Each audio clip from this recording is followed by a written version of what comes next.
Hello friends, मेरा नाम है संजय चढ़ार और मैं स्वागत करता हूं आप सभी का विकास कोचिंग क्लासेस के फ्री ऑनलाइन वीडियो लेक्चर्स में। सो फ्रेंड्स, आज के इस लेक्चर में हम कंटिन्यू करेंगे हमारा क्लास 12th केमिस्ट्री का चैप्टर सॉल्यूशंस। तो सबसे पहले हम देखेंगे vapour pressure of a pure solid and a pure liquid. ठीक है, तो वेपर प्रेशर क्या होता है? तो सपोज़ कि हमने एक लिक्विड सिस्टम लिया जो इक्विलिब्रियम में है, मतलब उसमें जो रेट ऑफ वेपराइजेशन है वो इक्वल है रेट ऑफ कंडेंसेशन के। ठीक है, तो उस टाइम पे जो प्रेशर होगा वेपर का, वही हमारा वेपर प्रेशर कहलाएगा। ठीक है, so partial pressure of vapours in equilibrium. ठीक है, अगर वो सिस्टम इक्विलिब्रियम में पहुंच चुका है तो वही वेपर का प्रेशर रहेगा, वही हमारा वेपर प्रेशर कहलाएगा। ठीक है, विथ प्योर सॉलिड और लिक्विड।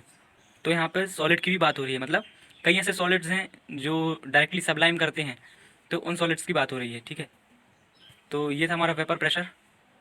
देखो, जैसे हमने अभी देखा कि ये सॉलिड के लिए भी डिफाइन है।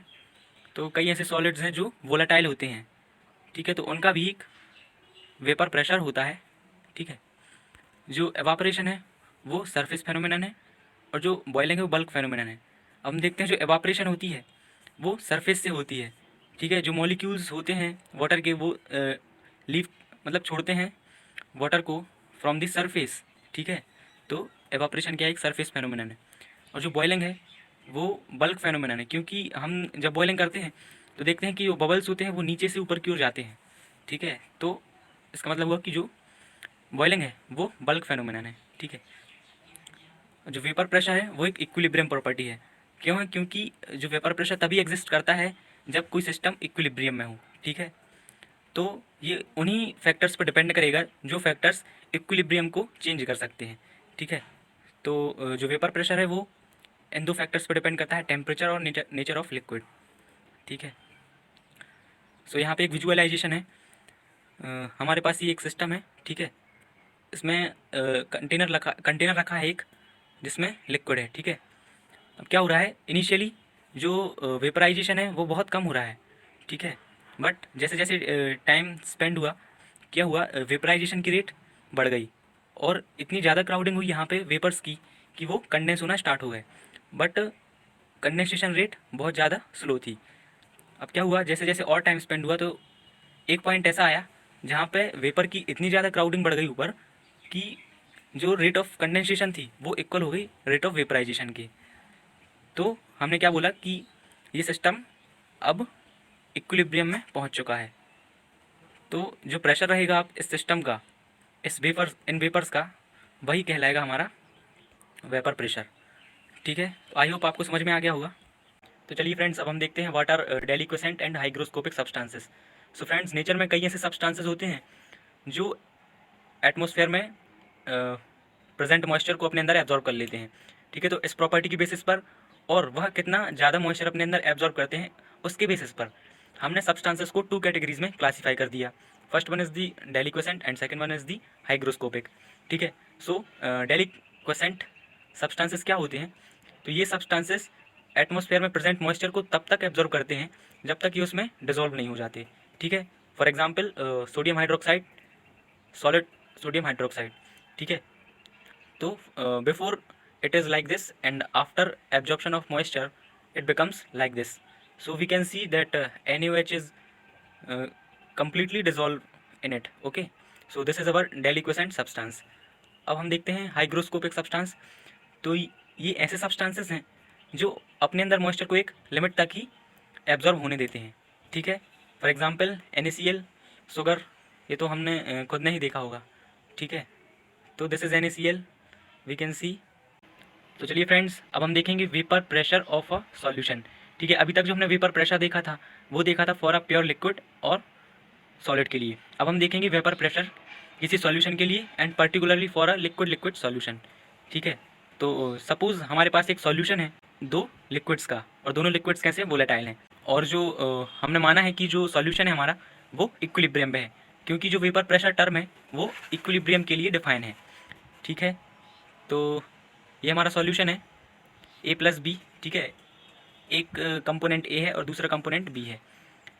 ठीक है, तो क्या होगा, इक्विलिब्रियम पर जो रेट ऑफ कंडेंसेशन है इक्वल होगी रेट ऑफ वेपराइजेशन की, या जो रेट ऑफ वेपराइजेशन है वो इक्वल होगी रेट ऑफ कंडेंसेशन की। ठीक है, तो जो प्रेशर रहेगा वेपर का एट इक्विलिब्रियम, वही हमारा वेपर प्रेशर रहेगा। तो वो वेपर प्रेशर हम कैसे निकालेंगे? वो वेपर प्रेशर हम निकालेंगे Dalton's law of partial pressure से। डाल्टन ने क्या बोला था कि जो टोटल प्रेशर है, टोटल वेपर प्रेशर है किसी सॉल्यूशन का, वो इक्वल रहेगा summation of vapour pressure of each component. ठीक है, मतलब अगर हमने माना कि इसका जो वेपर प्रेशर है वो है पी टोटल, तो वो इक्वल होगा vapour pressure of component A and vapour pressure of component B. ठीक है, दिस वन। अब हमें इतना तो पता चल गया, लेकिन हमें ये नहीं पता था कि ये पी ए और पी बी हम कैसे निकालेंगे, मतलब वेपर प्रेशर ऑफ कंपोनेंट्स। ठीक है, तो ये प्रॉब्लम हमारी सॉल्व की साइंटिस्ट राउल्ट ने। ठीक है, इन्होंने एक लॉ दिया कि for a solution of volatile liquids the partial vapour pressure of each component in the solution is directly proportional to its mole fraction. तो जो पार्शियल प्रेशर रहेगा एवरी कंपोनेंट का जो किसी सॉल्यूशन में है, जो किसी ऐसे सॉल्यूशन में है जो वोलेटाइल लिक्विड्स, मतलब जिसमें सॉल्यूट और सॉल्वेंट दोनों वोलेटाइल लिक्विड्स हैं, तो वो डायरेक्टली प्रोपोर्शनल रहेगा उसके कम मोल फ्रैक्शन के। ठीक है, फॉर जैसे कि हमें चाहिए vapour partial vapour pressure of component ए, तो वो डायरेक्टली प्रोपोर्शनल होगा उसके मोल फ्रैक्शन के। ठीक है, और ये partial vapour pressure of component B, वो डायरेक्टली प्रोपोर्शनल होगा उसके मोल फ्रैक्शन के। ठीक है, अब ये प्रोपोर्शनलिटी साइन हटाया तो हमारे पास ये कांस्टेंट आ गया पी नॉट ए। तो ये क्या होता है, ये पी नॉट ए है वो उस कंपोनेंट का वेपर प्रेशर है। ठीक है, सिमिलरली जो पी नॉट बी है यहाँ पे वो बी कंपोनेंट का वेपर प्रेशर है। ठीक है, अब इन दोनों वैल्यूज़ को हम यहाँ पे पुट कर देंगे इस इक्वेशन में, तो हमारे पास टोटल वेपर प्रेशर आ जाएगा। ठीक है, तो आई होप आपको डाल्टन्स लॉ और राउल्ट्स लॉ समझ में आया होगा। तो चलिए फ्रेंड्स, अब हम देखते हैं इस ग्राफ को। तो ये ग्राफ की जो एक्स एक्सेस है वो रिप्रेजेंट कर रही है कंपोजिशन ऑफ द सॉल्यूशन को।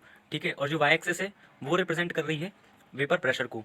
ठीक है, तो at this point composition of B, मतलब यहाँ पे क्या है, प्योर बी है। कंपोजिशन ऑफ बी इज़ 100% और यहाँ पे कंपोजिशन ऑफ ए इज़ 100%। ठीक है, मतलब इस पॉइंट पे जो बी कंपोनेंट है सॉल्यूशन का वो है, यहाँ पे सॉल्यूशन नहीं, यहाँ पे ओनली बी कंपोनेंट है। ठीक है, और यहाँ पे ओनली ए कंपोनेंट है। तो ये वाली जो लाइन है वो रिप्रेजेंट कर रही है variation of vapour pressure of component B. ठीक है, with respect to the mole fraction. तो जैसे जैसे मोल फ्रैक्शन बढ़ रहा है, ठीक है, बी यहाँ पे 0 था, अब जैसे जैसे बढ़ रहा है मोल फ्रैक्शन, मतलब बी की जो वैल्यू है, बी का जो कंपोजिशन है सॉल्यूशन में वो इंक्रीज़ हो रहा है, तो क्या हो रहा है, इसका जो वेपर प्रेशर है वो भी इंक्रीज़ हो रहा है। यही तो हमारा राउल्ट लॉ है ना। सिमिलरली यहाँ पे ये वाली जो लाइन है वो रिप्रेजेंट कर रही है variation of vapour pressure of A with respect to its mole fraction. ठीक है, तो अगर हम जाएँ टुवर्ड्स द राइट हैंड, तो क्या हो रहा है, जो ए है उसका कंपोजिशन बढ़ रहा है सॉल्यूशन में, तो क्या होगा, उसका वेपर प्रेशर भी इंक्रीज़ होगा। ठीक है, इस ग्राफ के लिए हमने ये एक अजम्पशन लिया है कि जो पी नॉट ए है, मतलब vapour pressure of component A है, वो ज़्यादा है किससे, पी नॉट बी से, vapour pressure of component B से। ठीक है, और हमारी जो डार्क लाइन है ये रिप्रेजेंट कर रही है variation of vapour pressure of the solution with respect to variation in the mole fraction. ठीक है, मतलब जैसे जैसे कंपोजिशन में वेरिएशन हो रहा है सॉल्यूशन के, वैसे वैसे वेपर प्रेशर वेरी कर रहा है सॉल्यूशन का। ठीक है, तो जो लोएस्ट रहेगा ना, लोएस्ट प्रेशर रहेगा वो रहेगा equal to vapour pressure of pure component B. ठीक है, in the case when vapour pressure of A is greater than vapour pressure of B. ठीक है, और जो मैक्सिमम प्रेशर रहेगा सॉल्यूशन का वो रहेगा वेपर प्रेशर ऑफ कंपोनेंट ए। ठीक है, इन दोनों के बीच में ही वेरी करेगा वेपर प्रेशर अगर हम कंपोजिशन को वेरी करें तो। ठीक है, तो फ्रेंड्स, जो ये वाला टर्म था ये हमने लिखा था Dalton's law of partial pressure से। ठीक है, लाइक दिस। तो हमने क्या किया, इसमें कुछ मॉडिफिकेशन कर दिया, जो एक्स बी था उसको हम लिख दिया 1 - एक्स ए। ठीक है, since X A plus X B is equal to 1। Where X is representing the mole fraction. ठीक है, तो इसको जब हमने फर्दर सॉल्व किया तो हमारे पास ये एक इक्वेशन आ गई, P T is equal to P not B plus X A P not A minus P not B.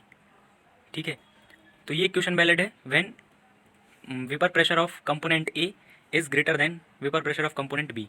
ठीक है, अगर इसका हम अपोजिट कर दें, मतलब vapour pressure of P is greater than vapour pressure of A, तो हमारे लिए ये वाली इक्वेशन मिलेगी। ठीक है, तो ऐसे सॉल्यूशंस जो राउल्ट्स लॉ को फॉलो करते हैं वो आइडियल सॉल्यूशन कहलाते हैं। ठीक है, और ऐसे सॉल्यूशंस जो राउल्ट्स लॉ को फॉलो नहीं करते वो नॉन आइडियल सॉल्यूशंस कहलाते हैं। ठीक है, तो जो नॉन आइडियल सॉल्यूशंस रहते हैं ना, वो कुछ डेविएशंस वो करते हैं आइडियल सॉल्यूशन से। ठीक है, सो डेविएशन भी टू टाइप का हो सकता है, या तो पॉजिटिव डेविएशन या नेगेटिव डेविएशन। ठीक है, so this is positive, this is negative deviation. तो दोस्तों आज के वीडियो लेक्चर में इतना ही। अगर आपको वीडियो पसंद आया हो तो वीडियो को लाइक कीजिए, शेयर कीजिए अपने दोस्तों के साथ और सब्सक्राइब कीजिए हमारे यूट्यूब चैनल को। Thank you very much.